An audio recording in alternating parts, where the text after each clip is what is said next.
বিশ্বনবী বললেন আর দোয়া মুখুল ইবাদত, দোয়া হলো ইবাদতের নির্যাস। যে দোয়া করে না সে কিছুই করে না। তিরমিজির আরেক বর্ণনায় বিশ্বনবী বললেন আর দোয়া হুয়াল ইবাদত, দোয়াটাই হলো ইবাদত। দোয়াটাই ইবাদত। ধরেন আমি দোয়া করা শুরু করলাম, এটাই ইবাদত। নামাজ যেমনি ইবাদত, জিকির যেমনি ইবাদত, হজ করা যেমনি ইবাদত, দোয়া করাটাও। এজন্য প্রতি নামাজের শুরুতে দোয়া আছে না নাই? সূরাতুল ফাতিহার আরেক নাম সূরাতুদ দোয়া, দোয়ার সূরা।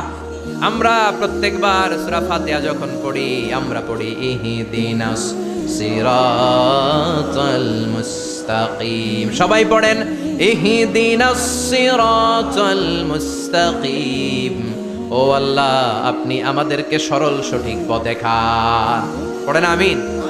ও আল্লাহ, show us the right path, show us the correct path, show us the middle path. আল্লাহ, মধ্যম পন্থা দেখান, মাঝামাঝি রাস্তাটা দেখান, সিরাতুল মুস্তাকিম দেখান। আমাদেরকে রাস্তা দেখায় কে? কথা বলেন না। আমরা যদি পথ ভুলে যাই, পথ দেখায় দেয় কে? আমি যদি কোনো দিন পথে ভুলে যাই, হাত ছানি দিয়ে কাছে নিও, মমতার বন্ধনে আমায় বেঁধে সব ভুল ক্ষমা করে দিও। আমি যদি কোনো দিন পথে ভুলে যাই, হাত ছানি দিয়ে কাছে নিও, মমতার বন্ধনে আমায় বেঁধে সব ভুল ক্ষমা করে দিও। আমি যদি কোনো দিন পথে ভুলে যাই, পড়েন, হাত ছানি দিয়ে কাছে নিও, মমতার বন্ধনে আমায় ডেকে সব ভুল ক্ষমা করে দিও। চিল্লায় পড়ে না আমি আর জোরে আমিন। এজন্য বিশ্বনবী বললেন যে দোয়া বাদ দিল তার সব বাদ।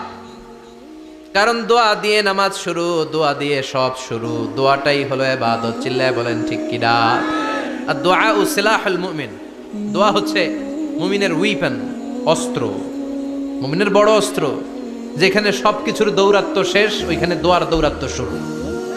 যেখানে সবকিছুর কারিশমা শেষ, ওখান থেকে দোয়ার কারিশমা শুরু। এরকম অনেক ক্যান্সারের মতো দুরারোগ্য ব্যাধিতে আক্রান্ত, ডক্টর ফাইনালাইজ করে দিয়েছে বাঁচবে না, 2 মাস বাঁচবে। কয় মাস? কথা বলেন। মাত্র 2 মাস সে বাঁচবে। তারপরেও দেখা গেছে লোকটা 7 বছর বেঁচে ছিল। আছে না নাই? দোয়া, the power of দোয়া। Everything is pre-written, but by supplication it's rewritten. সবকিছুই আগে লেখা থাকে। মহাবিশ্ব সৃষ্টির 50,000 বছর আগে আমাদের ভাগ্যে কি ঘটবে সব লিখে রেখেছে কে? সব অপরিবর্তনীয়। কিন্তু এই তাকদিরেরও কিছু জিনিস আল্লাহ চেঞ্জ করে দেয় দোয়ার বরকতে। এজন্য দোয়া করার দরকার আছে না নাই? মায়ের কাছে দোয়া চাবেন, মায়ের দোয়া আল্লাহ ফেরায় না। মজলুম ব্যক্তির দোয়া আল্লাহ ফেরায় না। মুসাফিরের দোয়া আল্লাহ ফেরায় না। যিনি রোজা রেখে দোয়া করেছেন তার দোয়া আল্লাহ ফেরায় না। এজন্য বেশি বেশি আল্লাহর কাছে দোয়া করতে রাজি আছেন তো? কিন্তু দোয়াটা হইতে হবে সিনসিয়ার, একনিষ্ঠ দোয়া। অনেকে দেখবেন দোয়াও করে ওদিকেও তাকায় আছে, জুমার নামাজে প্রায় হয় বিশাল দোয়াও করতেছে, আবার এদিকে আছে না নাই?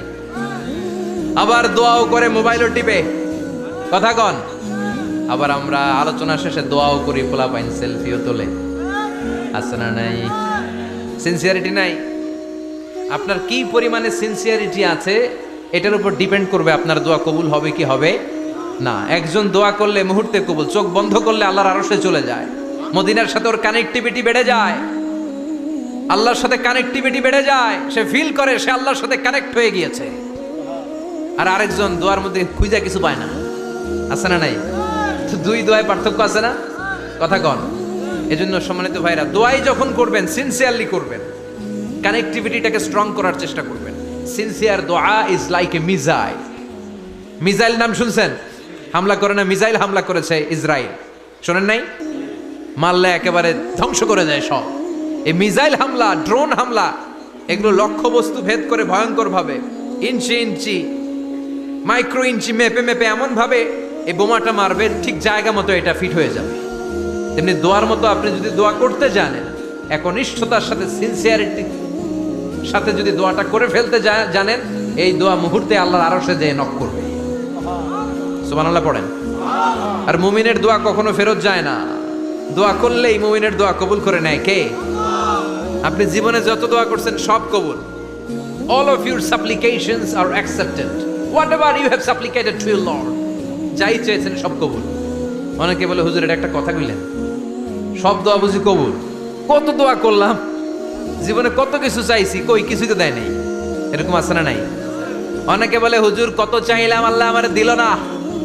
5টা আল্লাহ মেয়ে দিয়েছে, একটা ছেলের জন্য কাবাগর ধরেও দোয়া করে আসছি, হাজরে আসওয়াদ ধরে দোয়া করে আসছি, মুলতাজামে দোয়া করে আসছি, আরাফাতের ময়দানে দোয়া করছি, কই আল্লাহ দিল না।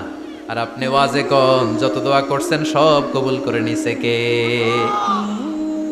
কন্ট্রাডিক্ট হয়ে গেল না? আমি বললাম সব দোয়া কবুল, আর আপনারা কইতেছেন কই কত কিছু তো পাই নাই। আল্লাহর দোয়া কবুল করার 3টা পদ্ধতি আছে। কয়টা? আপনাদের জিমানি আসছে? কথা শুনতেছেন তো? 3টা পদ্ধতিতে তিনি দোয়া কবুল করেন। চিল্লায় বলেন কয়টা? আপনি দোয়া করা মাত্রই আল্লাহ এই দোয়াটা অ্যাকসেপ্ট করে নেয়। আল্লাহ বলে accepted, rejected he never shed your সাপ্লিকেশন is rejected. তোমার দোয়া রিজেক্ট করে দিলাম, এটা আল্লাহ কখনো বলে? সুবহানাল্লাহ পড়বেন না? দোয়া করা মাত্রই কবুল করে কে? তবে 3টা পদ্ধতিতে করে। চিল্লায় বলেন তো কয়টা? যখনই যা চাইবেন আল্লাহ বলে দেব দেব দেব দেব না, কখনো বলে না। 3 পদ্ধতিতে কবুল হয়। পদ্ধতি নাম্বার 1, কোন বিষয় আল্লাহর কাছে চাইলেন, দোয়া করলেন, আল্লাহ বলে দেব দেব বলেই তিনি দিয়ে দেয়, ফলে আপনি পেয়ে যান, আপনি খুশি। সুবহানাল্লাহ পড়েন। পদ্ধতি নাম্বার 2, আপনি আল্লাহর কাছে কিছু চাইলেন, আল্লাহ তখনও বলে বান্দা তোরে দেব, রিজেক্ট করে দিলাম এটা বলে না, দেব তবে এখন না, লেটার অন, একটু দেরি করে, পরে দেব। কখন দিলে আমার জন্য ভালো, আমার চেয়েও ভালো জানে কি? তাহলে মাঝে মাঝে সাথে সাথে দেয়, মাঝে মাঝে দেরি করে দেয়। পদ্ধতি নাম্বার 3, আল্লাহর কাছে দোয়া করলেন, আল্লাহর কাছে কায় মনোবাক্যে চাইলেন, তখনও আল্লাহ বলে বান্দা আমি দেব, তুই নিরাশ হইস না, তবে এখন দেব না, দেরি করেও দেব না, কিয়ামতের কঠিন ময়দানে যেদিন বিপদে পড়ে যাবি ওই দিন দেব। যেদিন পিতা সন্তানরে চিনে না, সন্তান পিতারে চিনবে না, পীর সাহেব মুরিদরে চিনবে না, মুরিদ পীর সাহেবরে চিনবে না, মুসল্লি ইমাম সাহেব চিনবে না, ইমাম মুসল্লি চিনবে না, নেতা কর্মী চিনবে না, কর্মী নেতারে চিনবে না। চিল্লা এখন ঠিক কিনা? কেউ কাউরে চিনবে না, কেউ কাউর কোনো উপকার আসতে পারবে না। ওই কঠিন দিনে তোরে আমি দেবরে গোলাম। তাহলে এই যে এতগুলা দোয়া ছোটবেলা থেকে আনটিল টুনাইট, এর রাত পর্যন্ত যে দোয়াগুলো আল্লাহর কাছে করছেন, লস হয়েছে? চিল্লায় বলেন লস হয়েছে না লাভ? লস না লাভ? আল্লাহ বলে গোলাম চা বেশি বেশি দোয়া কর, উজিবু দাওয়াতাদ দাঈ ইদা দাআন। আমার বান্দা আমার কাছে চাইতে দেরি হয়ে যায়, দোয়া কবুল করতে দেরি হয়, এজন্য বারবার চাইতে হবে। না দিলেও চাবো, না দিলেও হয় একটু পরে দিবে, দেরি করে দিবে, যখন আমার জন্য উপকার হবে, ভালো হবে তখন দিবে, তা না হলে কিয়ামতের ময়দানে দিবে। চিল্লায় বলেন ঠিক কিনা? বেশি বেশি দোয়া করবেন, সবার জন্য করবেন, নিজের জন্য করবেন, ফ্যামিলি মেম্বারসদের জন্য করবেন, শুভাকাঙ্ক্ষীদের জন্য করবেন, শত্রুদের জন্য বেশি করবেন, হেটার্স যারা আছে ওদের জন্য বেশি দোয়া। আল্লাহ যেন এগুলোর হেদায়েত দেয়। ইসলাম বিরোধী যারা এদের জন্য দোয়া, হিন্দু বন্ধু থাকলে এদের জন্য দোয়া, হেদায়েতের দোয়া। ঠিক কিনা? সবাই সবার জন্য দোয়া করেন। অনেকে কয় হুজুর আমি আরেকজনের জন্য করবো কেন, হ্যাটটা হ্যাঁ করবো, আমার দোয়া আমি করুম, আছে না নাই? না, আপনি তার জন্য করবেন। আপনি যদি আপনার ভাইয়ের জন্য দোয়া করেন, ফেরেশতারা বলে ওয়ালাকা বিমিসলিন, মানে আল্লাহ সে তার ভাইয়ের জন্য যে দোয়া করলো এই দোয়াটা আগে তার জন্য তুমি কবুল করে নাও। আপনি যদি দোয়া করেন আল্লাহ আমার ভাই অসুস্থ, তুমি তারে সুস্থ করে দাও, ফেরেশতারা বলে আল্লাহ যেই লোকটা দোয়া করলো তার মধ্যে যদি কোনো রোগ থাকে আগে তারে সুস্থ করে দাও, পরে বাইরে। ফেরেশতাদের দোয়া কবুল করে নেয় কে? আপনার দোয়া কবুল হইতেও পারে নাও হইতে পারে, কিন্তু ফেরেশতারা আল্লাহর কাছে দোয়া করলে এটা কবুল হবে না? আপনি যদি দোয়া করেন আল্লাহ আমার ভাইয়ের আর্থিক অবস্থা খুব খারাপ, তারে ধনী বানিয়ে দাও, ফেরেশতারা বলে ওয়ালাকা বিমিসলিন, ও আল্লাহ এই দোয়াকারী তার ভাইয়ের জন্য যেই দোয়াটা করেছে আগে তার জন্য দোয়াটা কবুল করে নাও। সুবহানাল্লাহ পড়েন। এজন্য বেশি বেশি দোয়া করতে রাজি আছেন? বারবার চাইবেন, সকালে বিকালে দুপুরে রাতে শীতকালে গ্রীষ্মকালে সব সময় আমরা দোয়া করব কার কাছে? আল্লাহর কাছে। বারবার চাইলে আল্লাহ খুশি হয়ে যায়, বারবার না চাইলে আল্লাহ রেগে যায়। দুনিয়ার সিস্টেমের একেবারে বিপরীত। আমি যদি এই ভাইয়ের কাছে কোনো একটা বিষয় নিয়ে আসতে যাই, ভাই আমারে 1000 টাকা দেন, বিপদে পড়ছি, দিল 1000 টাকা, নেন, বিপদ সারেন, উদ্ধার হন। এক সপ্তাহ পরে আবার ভাইজান বড় বিপদে আছে 1000 টাকা,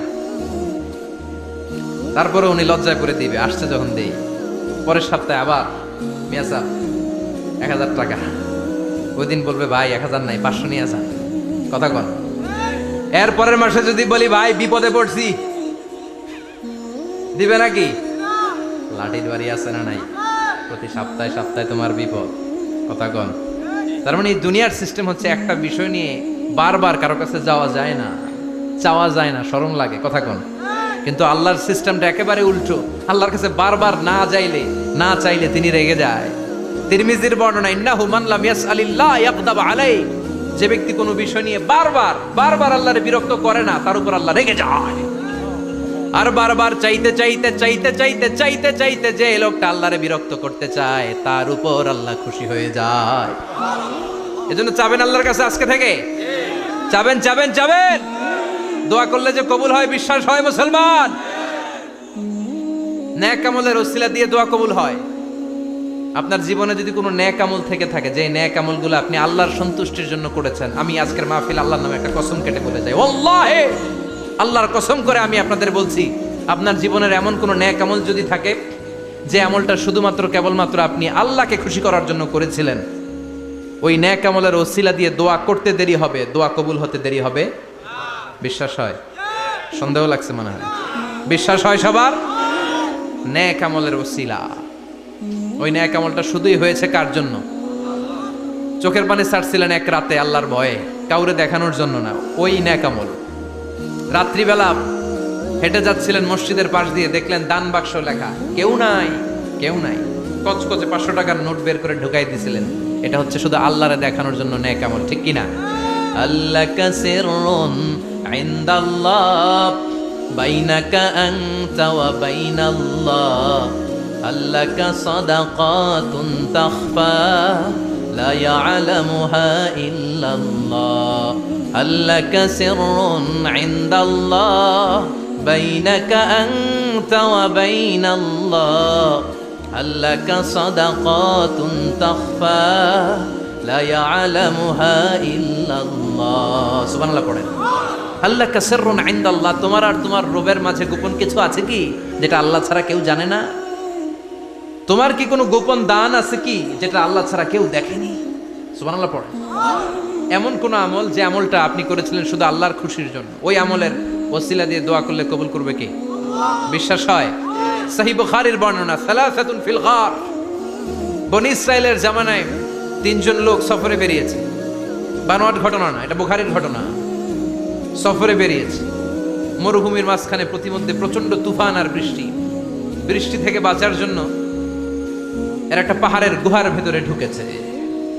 হঠাৎ থান্ডার, বজ্রপাত, বিজলি, মুষলধারে বৃষ্টির পানিতে পিচ্ছিল হয়ে উপর থেকে বিশাল প্রকাণ্ড একটা পাথরের খণ্ড এসে গুহার মুখের মধ্যে আটকে গিয়েছে। যেই গুহার মুখ দিয়ে তারা ঢুকেছে, ওইখানে বিশাল একটা পাথর গড়িয়ে এসে উপর থেকে বলল, অন্ধকার, ভিতরে কোনো আলো নাই, কোনো জনমানব নাই, বাঁচানোর কেউ নাই, কিচ্ছু দেখা যায় না, ঘুটঘুটে অন্ধকার, বাইরে থেকে আলো আর অক্সিজেন যে আসবে ওই সুযোগটাও নাই। 3 জন বুঝে গেল আমাদের মৃত্যু এখানেই হবে, আমাদের কঙ্কালগুলো শত শত বছর এখানে পড়ে থাকবে, কেউ উদ্ধারের জন্য আসবে না, ঠিক কিনা? বাঁচানোর কেউ নাই, অক্সিজেন যতটুকু আছে কিছুক্ষণ পরে এটাও শেষ হয়ে যাবে। 3 জনের একজন বলল, আমাদের বাঁচানোর কেউ নাই, একজন ছাড়া তিনি কে? আমাদের 3 জনের জীবনের এমন কোন নেক আমল আছে কিনা, যেটা দিয়ে আল্লাহর কাছে দোয়া করা যায়? কার জীবনে কি নেক আমল আছে, যেই নেক আমলটা দুনিয়ার কোনো মানুষকে দেখানোর জন্য করা হয় নাই, শুধু করা হয়েছে কার জন্য? এরকম কোন নেক আমল থাকলে দোয়া করা শুরু করো, এছাড়া আমাদের বাঁচার কোনো উপায় নাই। একজন দোয়া করা শুরু করলো, হাদিসে লম্বা একটা হাদিস, আমি সরল বঙ্গানুবাদ শোনাচ্ছি। একজন দোয়া করা শুরু করলো, একজন বলতে শুরু করলো, আল্লাহুম্মা কানা লি আবাওয়ান শাইখান কাবীরান, ও আল্লাহ, আমার বৃদ্ধা মা বাবা ছিল, আমি পেশায় ছিলাম রাখাল, প্রতিদিন রাখালগিরি করার পরে, ছাগলের দুধ দোহন করার পরে যখন বাসায় ফিরে আসতাম, সবার আগে আমি আমার আব্বা আম্মারে দুধ খাওয়াতাম। আব্বা আম্মাকে দুধ খাওয়ানোর পরে আমার সন্তানদের মুখে, আমার স্ত্রীদের মুখে আমি দুধ তুলে দিতাম। একদিন আবার আসতে দেরি হয়ে গেল, এসে দেখি আব্বা আম্মা ঘুমিয়ে গেছে। দুধের বাটি নিয়ে আমি আব্বা আম্মার মাথার সামনে দাঁড়িয়ে রইলাম। মনে মনে ভাবলাম আব্বা আম্মা যখন ঘুম থেকে জাগবে, আব্বা আম্মারে আগে আমি দুধ খাওয়াবো, তারপরে ছেলে মেয়েরে খাওয়াবো, স্ত্রীদেরকে খাওয়াবো। দাঁড়িয়ে রইলাম। আমার ছেলে মেয়েরা এসে আমার কাছে বললো, আব্বা খাবার দাও। আমি দেই নাই। ক্ষুধার জ্বালায়, ক্ষুধার যন্ত্রণায় পাগল পড়া হয়ে আমার কলিজার টুকরা ছেলে মেয়েগুলো আমার পায়ের মধ্যে পড়ে কাঁদতে লাগলো, আব্বা একটু দুধ দাও, ক্ষুধা লেগেছে। ও আল্লাহ, আমি দেই নাই। ফজর পর্যন্ত দাঁড়িয়ে রইলাম। ফজরের সময় যখন আব্বা আম্মা ঘুম থেকে উঠলেন, সবার আগে আব্বা আম্মারে দুধ খাওয়ালাম, তারপরে ছেলে মেয়েদের মুখে তুলে দিলাম। ও আল্লাহ, ও আল্লাহ, ওই দিনে সারা রাতটা আমি দাঁড়িয়ে আব্বা আম্মার জন্য যে দাঁড়িয়েছিলাম, দুনিয়ার কাউরে দেখানোর জন্য নয়, শুধু তোমারে খুশি করার জন্য। ওই রাতের ইবাদতটা যদি তোমার কাছে পছন্দ হয়, বা ফাররিজ আন্না মা নাহনু ফি, আজকে যেই বিপদে আমরা আছি, বিপদ থেকে তুমি বাঁচাও। বলার সাথে সাথে 1/3, 1/3 পাথরটা ডান দিকে সরে গেল। সুবহানাল্লাহ পড়বেন না? এবার বাইরে থেকে আলো আসতে শুরু করেছে, অক্সিজেন ঢুকতে শুরু করেছে, তাদের মনের মধ্যে স্বস্তি ফিরে এসেছে। এবার দ্বিতীয় জন দোয়া শুরু করলো, আল্লাহ, আমার এক চাচাতো বোন ছিল, এত সুন্দরী, আমার জীবনে এত সুন্দরী নারী আমি দেখি নাই, এত সুন্দরী নারী। ওয়া কুনতু উহিব্বুহু বিআশাদ্দি মা ইউহিব্বুর রিজাল আন নিসা। একজন পুরুষ একজন নারীকে যত ভালোবাসতে পারে, আমি ঠিক ততটা ভালোবাসতাম আমার এই সুন্দরী কাজিনকে, চাচাতো বোনকে। কিন্তু আমার মনের কথা আমার চাচাতো বোনরা আমি বুঝাতে পারি নাই। একদিন লজ্জা শরমের মাথা খেয়ে চাচাতো বোনরা আমি বললাম, তোরে আমি বড্ড ভালোবাসি, একান্তে আমি তোরে চাই। চাচাতো বোন বলল, এত এত স্বর্ণ মুদ্রা যেদিন জমাতে পারবা ওই দিন আমারে পাবা। এবার আমি স্বর্ণ মুদ্রা জমাতে লাগলাম। জমাতে জমাতে জমাতে জমাতে বছর শেষে স্বর্ণ মুদ্রার থলে নিয়ে চাচাতো বোনের হাতে দিলাম। চাচাতো বোন আমার অপকর্মে রাজি হয়ে গেল। গোপন একটা রুমের ভেতরে আমরা ঢুকলাম, দুইজনেই জামা কাপড় খুলে নেকেড হলাম, জিনা করব, পাপ কাজ করব। একেবারে ফাইনাল ডেস্টিনেশন আমরা চলে গেলাম। পাপ কাজ যখন আমরা শুরু করব, ইন দা মিন টাইম আমার চাচাতো বোন আমার ডেকে বলে, ও আমার চাচাতো ভাই, ইত্তাকিল্লাহ, ইত্তাকিল্লাহ, আল্লাহরে ভয় কর, আমার সতীত্ব নষ্ট করে দিস না। আল্লাহ ওই মুহূর্ত থেকে ফিরে আসা কোনো পুরুষের পক্ষে সম্ভব ছিল না। ইত্তাকিল্লাহ, এই বাক্যটা শুনে, তোমার আওয়াজ শুনে আমার কলিজার মধ্যে কাঁপুনি ছুটে গিয়েছে। তোমার নাম শুনে আমি আর ধৈর্য ধারণ করতে পারি নাই। চিৎকার মেরে জামা পেড়ে ওই ঘর থেকে বের হয়ে গেলাম। ও আল্লাহ, শুধুমাত্র কেবলমাত্র একমাত্র তোমার ভয়ে ওই দিন আমি আমার চাচাতো বোনের সাথে পাপ কাজে লিপ্ত হই নাই। আল্লাহ রে, ওই দিনের আমলটা যদি তোমার দরবারে কবুল হয়ে থাকে, আজকের বিপদের দিনে তুমি আমাদের বাঁচাও। বলা মাত্রই এই দোয়া আল্লাহর কাছে এত কবুল হয়েছে, কারণ আল্লাহর ভয় এটা পৃথিবীর সবচেয়ে বড় ইবাদত। চিল্লায় বলেন ঠিক কিনা? যাদের হৃদয়ে আছে আল্লাহর ভয়, তারা কভু পথ ভুলে যায় না। আল্লাহর প্রেম ছাড়া এই দুনিয়ায় কারো কাছে কোনো কিছু চায় না। ঠিক কিনা? আল্লাহর ভয় আল্লাহর কাছে সবচেয়ে বড় প্রিয় ইবাদত। আল্লাহর কাছে দোয়াটা এত পছন্দনীয় হয়েছে, মুহূর্তের মধ্যে 2/3 পাথরটা গুহার মুখ থেকে ডান দিকে সরে যায়। 2/3 পাথর এখন সরে গিয়েছে। এবার তারা বেরোতে চেষ্টা করলো, দেখা যায় হাত বেরোয়, কারো পা বেরোয়, মাথা বেরোয়, কিন্তু পুরো বডিটা নিয়ে বেরোয়া যায় না। বাকি আছে কয়জন? কথা কোন? এবার 3 নাম্বার লোক দোয়া করতে শুরু করেছে, আল্লাহ ইন্নী ইস্তাজারতু উজারা ফাদাফা'তু সামানাহুম। আল্লাহ, আমি অনেকগুলো শ্রমিক ভাড়া করেছিলাম, তাদেরকে দিয়ে কাজ করিয়ে তাদের ঘাম শুকিয়ে যাওয়ার আগে প্রত্যেকটা শ্রমিকের পারিশ্রমিক আমি দিয়ে দিয়েছি। সবগুলো শ্রমিক আমার কাছ থেকে পারিশ্রমিক বুঝে নিয়েছে, একজন ছাড়া। একজন না নিয়ে চলে গেছে। তার টাকা তারে আমি বুঝাই দিতে পারি নাই। তার রেখে যাওয়ার টাকা দিয়ে আমি কয়েকটা ছাগল কিনলাম। ওই ছাগল পালতে পালতে বাচ্চা দিল, আরো বাচ্চা দিল, দিতে দিতে বিশাল ছাগলের ডেয়ারি ফার্ম বানালাম। 1 যুগ পরে ওই শ্রমিক এসে বলে, এ আমার মালিক, 12 বছর আগে তোমার কাছে কাজ করেছিলাম, টাকা কিন্তু নেই নাই, টাকা দাও। আমি বললাম, ওই যে বিশাল ছাগলের বড় একটা ডেয়ারি ফার্ম দেখা যায়, পুরো ডেয়ারি ফার্ম তোমার, ডেয়ারি ফার্মটা তুমি নিয়ে যাও। শ্রমিক আমারে বলতে লাগলো, তাস্তাহজিউ মিন্নি, আমার সাথে ঠাট্টা করো নাকি? একদিনের পারিশ্রমিক দিয়ে ডেয়ারি ফার্ম হয় নাকি? যতটুকু টাকা তোমার কাছে আমি 12 বছর আগে পেতাম, ততটুকু দিলেই চলবে। তারে আমি বুঝিয়ে বললাম, তোর টাকা দিয়ে ছাগল কিনেছি, ছাগলের ব্যবসা করে ডেয়ারি ফার্ম বানিয়েছি, একটার পর একটা ছাগল বাচ্চা দিতে দিতে আজকে হাজার হাজার ছাগলের এই ডেয়ারি ফার্ম, পুরো ডেয়ারি ফার্মটা আমি তোরে দিয়ে দিলাম। বলা মাত্রই শ্রমিকটা ডেইরি ফার্ম নিয়ে চলে গেল। মাবুদের এই কঠিন বিপদের দিন সে শুধু দাবি করেছিল তার পারিশ্রমিকের টাকা তার হাতে দিলে সে খুশিতে বাকবাকুম, কিন্তু তার বদলে পুরো ডেইরি ফার্মটা আমি তার হাতে তুলে দিয়েছি একমাত্র তোমার সন্তুষ্টির জন্য। ওই দিনের আমলটা যদি তোমার দরবারে একটুও ভালো লেগে থাকে রে মাওলা, আজকের কঠিন বিপদ থেকে বাঁচাও। বলতে দেরি মুহূর্তের মধ্যে বিশাল পাথর খণ্ডটা গুহার মুখ থেকে ডান দিকে সরে যাও। আল্লাহর শুকরিয়া করে তিনজন বের হয়ে যায়। সহিহ বুখারীর বর্ণনা। আপনার জীবনে এমন কোন নেক আমল যদি থাকে যেটা শুধু আল্লাহরে দেখানোর জন্য করছিলেন, আমরা আমল করব অবশ্যই দেখানোর জন্য, তবে মানুষকে নয়। কারা দেখানোর জন্য? আমাদের সব দেখানো হবে একজনকে। চিল্লায় বলেন তিনি কে? আপনার এমন কোন নেক আমল যদি থাকে যেটা আপনি আল্লাহরে খুশি করতে করছিলেন, ওইটার ওসিলা করে দোয়া করে দেখেন, ওই দোয়া কবুল করে নিবে কে? রাজি আছেন তো? সব সময় অন্যায় হয়ে গেলে, পাপ হয়ে গেলে তওবা করব কার কাছে? বিপদে আপদে সব অবস্থায় আস্তাগফিরুল্লাহ পড়তে রাজি আছেন তো? আর জিকির চলবে একজনের। চিল্লায় বলেন তিনি কে? আর সব সময় দোয়া করব কার কাছে? রাজি আছেন তো সবাই? আল্লাহ আমাদের সবাইকে কথাগুলো বুঝার ও আমল করার তৌফিক দান করুক। আমরা পড়ি আমিন।